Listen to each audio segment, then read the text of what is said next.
अमन के घने पुरस्कार और खौफनाक जंगल में एक ऐसी झील थी जिसका नाम सुनते ही बड़े बड़े ताकतवर जानवरों के जिस्म में सनसनी दौड़ जाती थी। इस झील को पूरे जंगल में खूनी झील के नाम से जाना जाता था।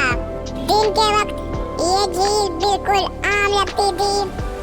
इसका पानी शफाफ, ठंडा और पुरस्कून होता।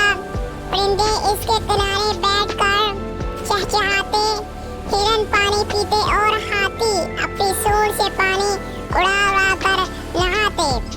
मगर जैसे ही सूरज गुरूब होता और अंधेरा फैलने लगता, वैसे ही इस झील का रूप बदल जाता। जैसे ही शाम ढलती, पूरे जंगल में एक खौफनाक खामोशी छा जाती। कोई भी जानवर इस तरफ रुख करने की हिम्मत न करता। जो भी शाम के वक्त इस झील पर पानी पीने जाता, वो कभी वापस न आता। ना इसकी लाश मिलती, ना कोई निशान। बस यूं समझो, वो जानवर हवा में तहलील हो गया, हवा में गायब हो गया। इसीलिए जंगल के बादशाह शेर ने बकायदा ऐलान कर रखा था, सूरज डूबने के बाद कोई भी जानवर खूनी झील के करीब ना जाए। ये हुक्म इतना सख्त था कि कोई इसकी नाफरमानी का तसव्वुर भी नहीं कर सकता था। एक दिन इसी जंगल में एक नया मेहमान आया, एक चालाक, ज़हीन और समझदार बंदर। वो बरसों इंसानों के शहर में एक चिड़ियाघर में कैद रहा था। किसी तरह वहाँ से जान बचाकर भागा और आखिरकार कालूम के जंगल में आ पहुँचा। जंगल में सबसे पहले इसकी मुलाकात एक मासूम और खुशगवार खरगोश से हुई।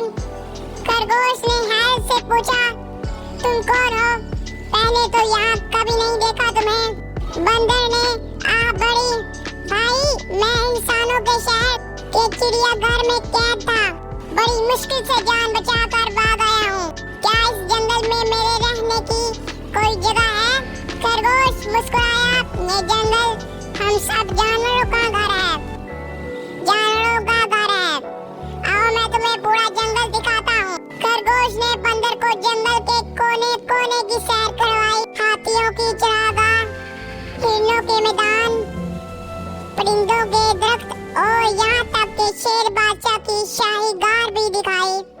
मगर एक जगह थी जिसका जिक्र खरगोश ने जानबूझकर ना किया। वो थी खूनी झील। खूनी झील। आखिरकार बंदर को एक बहुत बड़ा बरगद का दरख्त पसंद आ गया। वो वहीं रहने लगा। 2 दिन सुकून से गुजर गए। तीसरे दिन शाम के वक्त बंदर यूं ही टहलते टहलते एक खूबसूरत झील के किनारे पहुंच गया। वो हैरान रह गया, वाह कितनी साफ और ठंडी झील है। मैंने तो ऐसी झील कभी नहीं देखी। वो झुककर पानी पीने लगा। पानी पीते ही अचानक इसे ऐसा लगा जैसे पानी के अंदर कुछ हरकत हुई है। लहरें उठी और बंदर को किसी ताकतवर चीज ने अपनी तरफ खींचने की कोशिश की। अपनी तरफ खींचने की कोशिश की। बंदर चीख मारकर पीछे हटा और पूरी जान लगाकर भागा। कांपते जिस्म के साथ वो सीधा खरगोश के पास पहुंचा। खरगोश घबरा गया। अरे बंदर भाई, ये क्या हाल बना रखा है? कहां से आ रहे हो? बंदर हाँफते हुए बोला, झील से वहां कोई खौफनाक चीज है। खरगोश का रंग फक हो गया। तुम खूनी झील के पास चले गए, अब सारा जंगल जमा हो गया। खरगोश ने अफसोस से कहा, हमने तुम्हें बताया क्यों नहीं? ये वही खूनी झील है। यहाँ शाम को जाने वाला कभी वापस नहीं आता। बंदर हैरान हो गया, क्या? मगर मैं तो जिंदा वापस आ गया। सब जानवर हक्के बक्के रह गए। बंदर ने कहा, ये झील खुद खूनी नहीं, बल्कि इसमें छुपा हुआ एक खौफनाक मगरमच्छ है।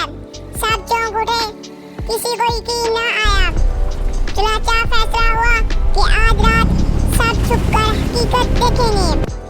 रात होते ही तमाम जानवर दरख्तों और चट्टानों के पीछे छुप गए। बंदर ने झील में जोर जोर से पत्थर फेंके। छुपाक कुछ ही लम्हों बाद पानी में एक खौफनाक साया हरकत करने लगा। एक बेवहैकल मगरमच्छ आहिस्ता आहिस्ता बाहर आया और बिल्कुल पत्थर बनकर साकत हो गया। तमाम जानवर धोखा खा गए, मगर बंदर ने चालाकी से कहा, अगर तुम वाकई पत्थर हो तो बोल कर बताओ। मगरमच्छ लालच में आ गया, मैं मजबूत पत्थर हूँ। बस फिर क्या था, सारा जंगल चीख उठा, ये मगरमच्छ है। अब मसला ये था कि मगरमच्छ को पकड़ा कैसे जाए। बंदर ने एक तरकीब बताई। 2 मजबूत रस्सियां लाई गई। मौका देखकर बंदर ने फंदा बनाया और मगरमच्छ के मुंह और जिस्म पर डाल दिया। मगरमच्छ जितना तड़पता, रस्सी इतनी ही सख्त होती गई। आखिरकार वो बिल्कुल ही बेबस हो गया। अब मगरमच्छ सिर्फ झील के एक कोने तक महदूद हो चुका था। वो किसी जानवर को नुकसान नहीं पहुंचा सकता था। तमाम जानवर खुशी से झूम उठे। शेर बादशाह ने ऐलान किया, आज से ये झील खूनी नहीं, जिंदगी देने वाली झील है। सबने बंदर का शुक्रिया अदा किया। आखिर में बंदर ने कहा, किसी जगह या किसी बात को सिर्फ अफवाह की बुनियाद पर खौफनाक ना समझो, असल सच जानने की कोशिश करो। अक्सर मसला जगह में नहीं बल्कि वहाँ छुपे खतरे में होता है। और यूं कलूं के जंगल से खौफ, अंधेरा और खूनी झील का नाम हमेशा के लिए खत्म हो गया।